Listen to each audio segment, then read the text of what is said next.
practicing MLOps essentially means that you're working towards automation and monitoring of all parts of the pipelines that I mentioned, from data collection, cleaning, feature engineering, model development, evaluation, deployment, and infrastructure management around it.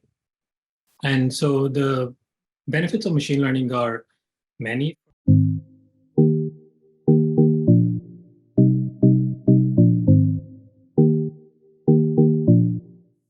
Hello everyone, thanks a lot for joining at our XgridTalks. Today we'll talk about MLOps.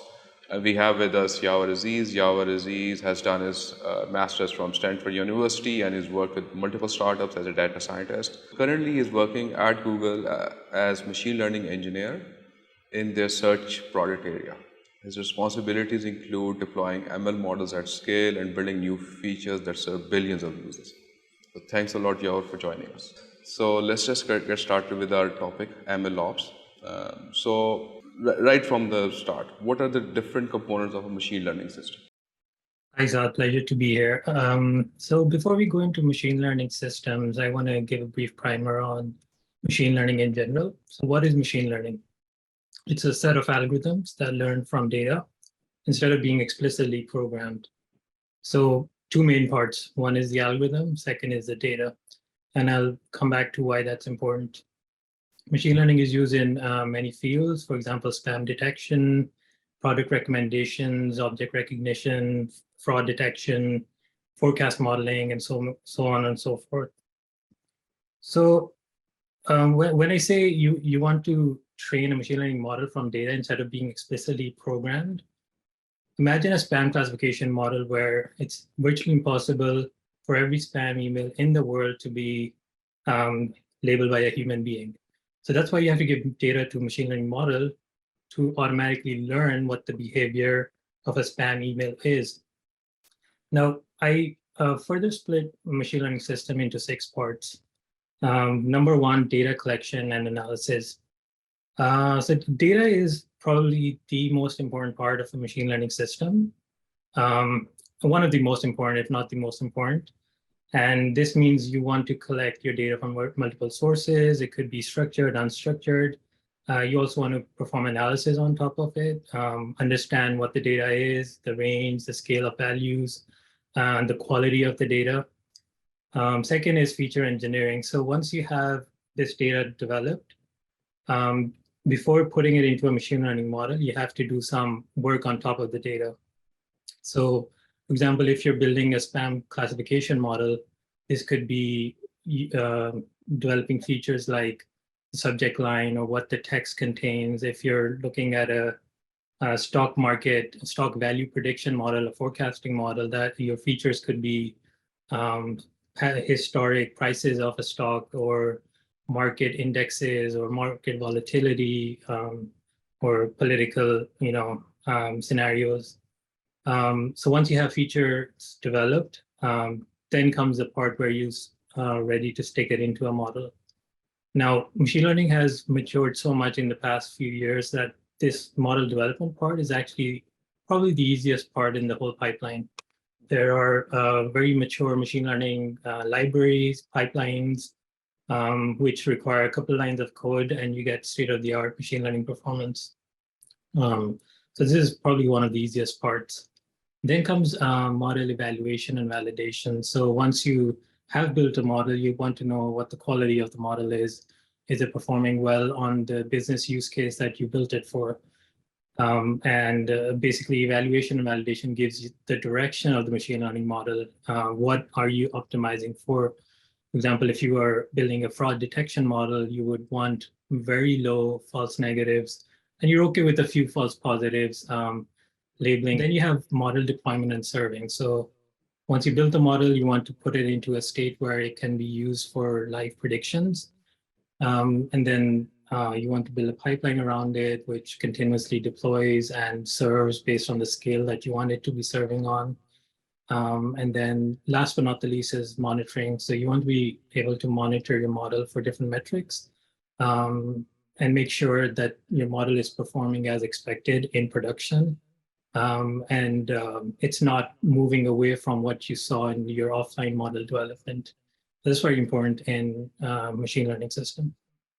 Okay, that's great. So now let's just come to our topic, MLOps. What is it and why does it matter? So when talking about ML machine learning systems, the real challenge isn't building a machine learning model. It's building an integrated machine learning system that continuously operates in production seamlessly and without issues. Or if there are issues, that you are quickly able to correct them. So practicing MLOps essentially means that you're working towards automation and monitoring of all parts of the pipelines that I mentioned, from data collection, cleaning, feature engineering, model development, evaluation, deployment, and infrastructure management around it. And so the benefits of machine learning are many. First and foremost is development velocity. So it's kind of the way I put it is you want to move slower today so you can move faster tomorrow. What that means is it might take some time to develop these processes, work on MLOps today, but it rapidly increases the time of development for data scientists especially, and the whole company in general, to push models from inception to prototyping to eventually deploying in production. So it's a pain today, but it's going to make your life better tomorrow. Another benefit is data and model lineage and tracking. So in machine learning, accountability is very important. So once you have made a prediction, you want to be able to tell where that prediction came from, what data set it came from, what kind of cleaning transformations were applied to that data, what model was used, and what metrics were used to evaluate that model. So in MLOps, you are tracking and versioning every part of the pipeline, and that gives you this data auditability in the future if you ever want to go back and see what happened in the model. There's also reproducibility. So because you have modularized all these components and the version and tracked, you can rerun the pipeline and get the same result, same model, same data, which is also very important. And because you've containerized and modularized the code in MLOps, it's easy to upgrade a stack, and it's easy to upgrade individually based on like changing, software stacks and new machine learning systems coming out. You also have fewer issues in productions because now you're following best software practices. And if there are issues in production, it's easy to fix them because you're monitoring every part of the pipeline, and you can easily go back and see what went wrong, and even fix it and rerun the pipeline really quickly. So there's a concept of DevOps and obviously MLOps. What are there any similarities or differences between those two? MLOps is basically DevOps meeting machine learning. You have all the nice parts of the DevOps pipeline: CI/CD, deployment, dependable releases, monitoring, and basically what DevOps has done for developers, where they develop the software and then give it to the IT team, the DevOps team to eventually deploy, monitor in production, load testing, and all of that. MLOps is that plus some machine learning components to it. And most of the differences between MLOps and DevOps, it contains of 5 different parts, roughly. Number one, team skills. So in MLOps, your team is structured differently than in DevOps. Now you have data scientists in the mix, and these are folks that don't have necessarily software engineering knowledge, but they're very machine learning focused and algorithm focused. So the team structure is a bit different in MLOps. Another is experimental development. So in traditional software development, it's roughly linear in some sense, but in ML pipelines, it's kind of circular. There's a lot of iterating, there's a lot of trial and error in getting the best model for your problem. So the pipeline is a bit circular. There's additional testing needed. In addition to your normal integration and unit testing, you want to do some data testing and model testing. Then you also have deployment. So you want to be able to deploy really fast, but you also want to be able to rerun the deployment based on signals that you see in production. When you're monitoring your model in production, there might be signals where you want to retrain your model because your model is moving away from what it's supposed to be doing. So there's like this feedback loop in deployment that also needs to be done in MLOps. And then you also have monitoring. So you're monitoring for extra metrics now, in addition to the normal software health and traffic and memory and all that. You have extra metrics to monitor for machine learning. That could be prediction quality and model performance and things like that. So considering that whosoever is using machine learning, so is it MLOps a must for all of them? That's a really good question. And I would say it really depends on the business use case and basically your resources. For example, if you update your model, if you're working in a business where the data doesn't change very much day to day or month to month, you update your model once a year or twice a year or once a quarter or something, maybe manual processes is fine and you don't need to invest heavily into MLOps. You could go away with automating some parts of the pipeline but keeping the rest manual. An example of this could be insurance risk or disaster risk where the data isn't as frequent as other businesses. If your model, however, is updating a couple of times a month, then you're better off with some machine learning automation at different parts. For example, if you're very experimental in nature, if your company wants to, your data scientists are spending more time developing and retraining the model, then some automation and that part, pre-model development is nice. Whereas if there's not much pre-model development tuning required, but mostly there's a small amount of tuning required, but then you want to quickly deploy to production, any small change, then some automation on the post-model would be beneficial. And then there's a third case where your data is changing very frequently. You want to keep your production models up to date as frequent as possible. That's where full MLOps is probably your best bet. And that's where you would want continuous training. For example, spam detection. You want your models to be picking up the latest data in spam and then retraining your model. And you have this whole full feedback loop pipeline that reruns every time your monitoring suggests that your model needs to be retrained. So it really depends on your use case, how frequent you want your model to be updated, how frequent the data that's coming in needs to be applied to the model. So can we say if it's more frequent, then maybe MLOps would help us more, or the other? Is this the case? Right. So MLOps is basically automating and monitoring the pipeline. So whatever part is most frequent in your business, then you're better off just automating that part instead of the whole pipeline. If you're just deploying the model once or twice a year, then there's not really much value in automating the deployment process. But if your model development process is your daily, you're updating that daily, then probably you want to try MLOps there.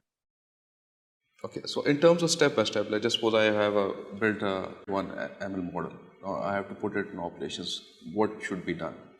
So before that, there's a lot of requirements that need to be finalized. It depends on the use case. Do you care about latency? Are you going to serve in live traffic, or is it going to be a batch process that's run offline? Are you cost sensitive? So do you want to use CPUs or TPUs to predict? They each have different costs and different latency and throughputs. So it really depends on your use case. That would define your requirements for the system. And once you have these requirements set, machine learning, MLOps requires that data scientists, they have close collaboration with your software engineers, your DevOps engineers, and bring them early on into the process so that they know the requirements of your machine learning model.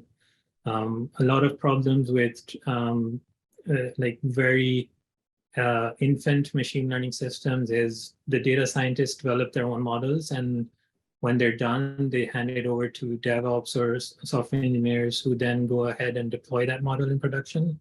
And there's a big disconnect between both teams, and that can lead to problems in production. So a close collaboration is very important between both software engineers and machine learning with data scientists. There needs to be a clear communication of model requirements. So your model requires some CPU, RAM, memory, and also TPU and CPU resources.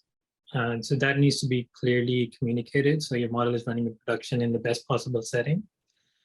There's also quality requirements that need to be communicated. So in machine learning monitoring, you want to make sure your model is performing adequately and equivalent to what you saw in your offline pipeline. And you want to specify thresholds of your model quality that if your model quality degrades from a certain point, then you notify the data scientists, they should jump in. So again, close communication between DevOps and machine learning scientists when when taking machine learning models to production. Okay, so other than code, do we need to do more with version and track when working with machine learning models? And how is it achieved? In addition to code, you want to version your multiple things now that you're dealing with the machine learning pipeline. So remember the definition of machine learning has code and data both, which are new things. The data and model are new things to the pipeline now. So you want to be versioning the data itself. And that means you could have new data sets coming in, you could have new features coming into your model. And then this data could be a new data schema, or the values of your data change. So you want to be versioning your data very frequently. And you also want to version your model as well. So with the same data, you could try out different models. It could be random forest classifier and neural network. And every model you try, that needs to be versioned as well. And then third is metrics versioning. So with the same model and data, you could have different metrics, different ways you evaluate the model. So it's also important to version the metric. And this could change based on your business use case. And then in addition to that, you want to be modularizing your code, containerizing it, so that your code is also separately tracked in addition to the data. And then you want to be storing your model data and your code data in some kind of metadata store, which has all the knowledge of these different versions. And you have your source of truth in one place. Okay, thank you. So how to create CI/CD pipelines for machine learning, and how are they different from standard CI/CD pipelines? So continuous integration and continuous deployment pipelines, they're pretty much the same for MLOps, but there are some additions to it. So your CI pipeline is not only about testing and validating code and components, but it's also about testing and validating data schemas, and your models as well. Your continuous deployment or CD pipeline is no longer about single software package or a service, but a system that should automatically deploy another service. So in this case, it's a machine learning training pipeline that is triggered, and when it finishes, it deploys another service. So that's different from traditional continuous deployment, which is somewhat well-defined and linear. And then what's new with MLOps is continuous training. So it's a very unique property to machine learning, where you want to be monitoring your model in production. And if you're seeing that your model in production is differing from your expectations, you want to continuously retrain your model. So that would trigger a rerun of your pipeline that gives it new data, trains the model, and deploys it. So there's this continuous training process that is additional for MLOps. Okay. So there's a concept of model concept drift. Can you please explain that? Sure. So it's very hard to assess the complete performance of a machine learning model in online systems. So you could, for example, spam detection. You could have you could build an offline model that trains on some spam emails and then predicts on spam emails. But when you put it online in a system, it could happen that your spam model is not performing well that you saw in your offline model preparation. And this suggests that your model has gone stale and it needs to be retrained on fresh data. For again, let's talk about the spam detection model. Let's say you created a model several years back where spam looked like something like somebody wants to transfer inheritance money to you and is asking for your account number. Those are the kind of spam emails you got a couple of years ago. So imagine a model is trained on that and then is predicting on today's kind of spam emails, which are much more sophisticated, and it looks like it's realistic emails that are very authentic looking, and they lead to authentic looking websites that request for your password or something. So models trained on old spam emails would not perform well on today's spam emails. So you want to be able to measure this in production and know when your model is stale, when your model is no longer up to date to the data that's coming in. So that's what concept drift is. And that's where a lot of machine learning, the continuous training thing comes in, where if you're looking for this kind of drift in your data, you want to be able to pass that data back to your machine learning model, have it retrain, and then deploy an updated model which performs well on the newest data that's coming in. Okay, so yeah, let's just talk about some of the monitoring requirements for ML deployments. So can you please elaborate more on this concept? So for MLOps, we want to be monitoring for many other factors in addition to the normal ones, the normal health system health metrics. One is memory. So you want to monitor your machine learning model's memory requirements and how is it changing over time. There's also latency requirements, latency measurements. How much time does your model take to make a prediction? There's also throughput. So how many examples can your model predict in one instance of prediction? So these are different metrics that are specific to machine learning models that are very important to maintain the health of a machine learning model in production.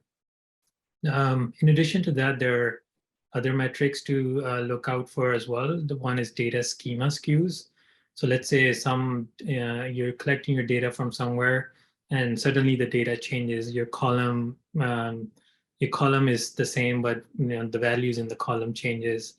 There's a significant statistical difference from what the values were before and now, and that's also something you want to monitor. And if it's not what you expect, then there's a problem in your model. For example, let's say you're doing a weather prediction model, weather forecasting model, and you're getting data from a bunch of different sensors. And one sensor, there's a fault in one of the sensors, and that sensor will start giving you wrong values.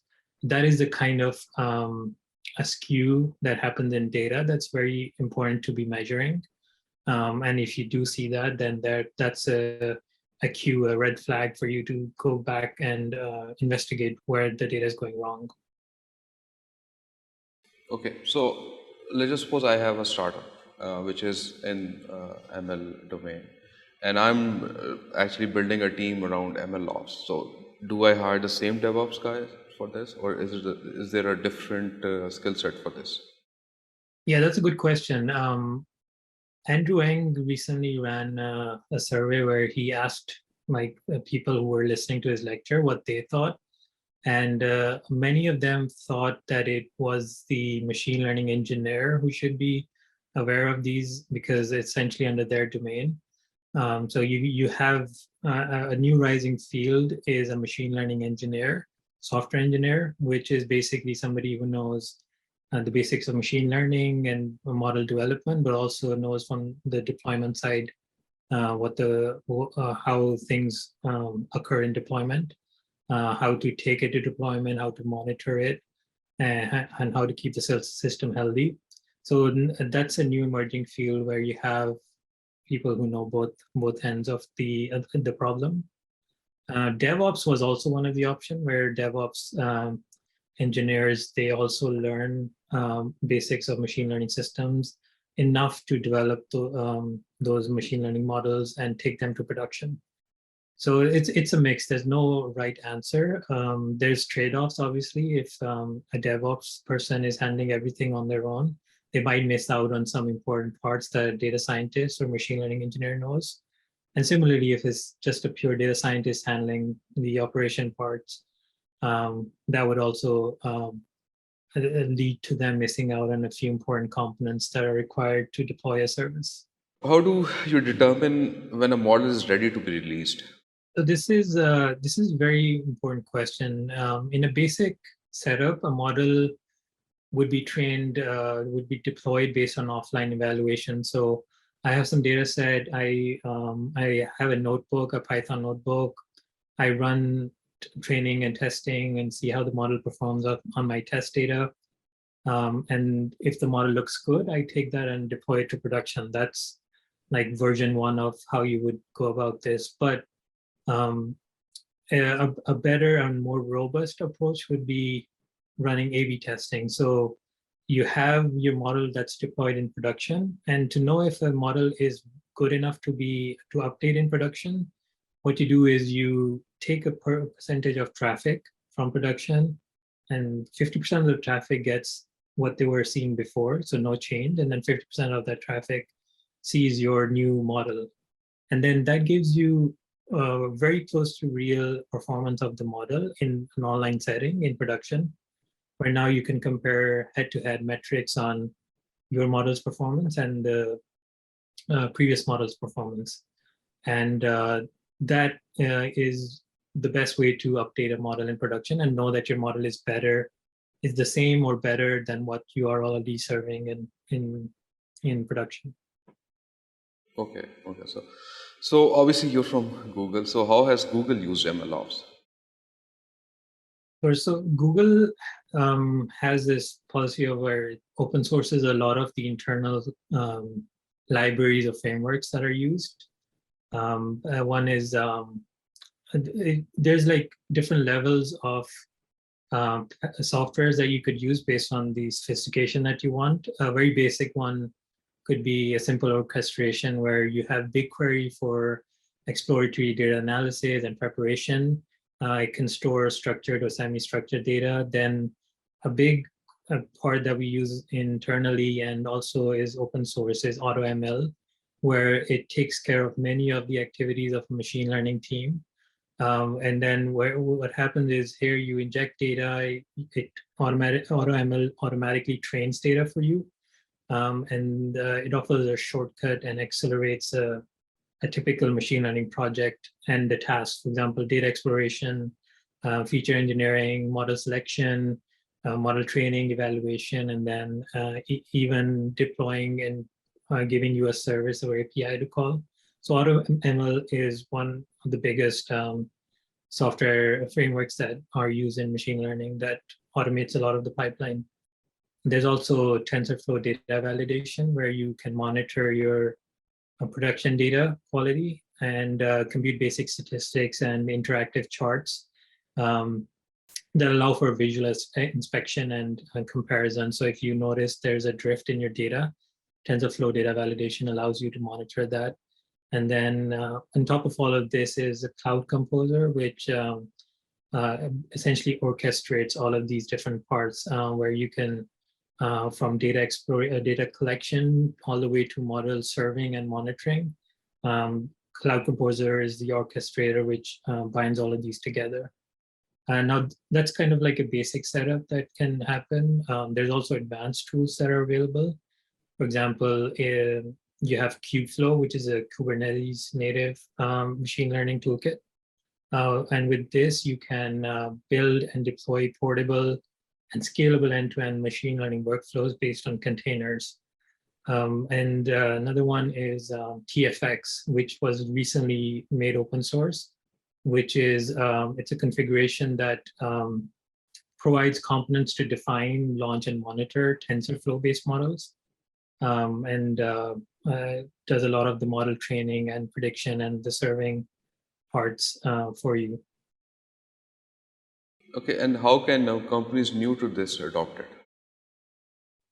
So there's a lot of the cloud services offer abstraction on top of these, where talk about Google Cloud, where the stuff that I mentioned you can get over there.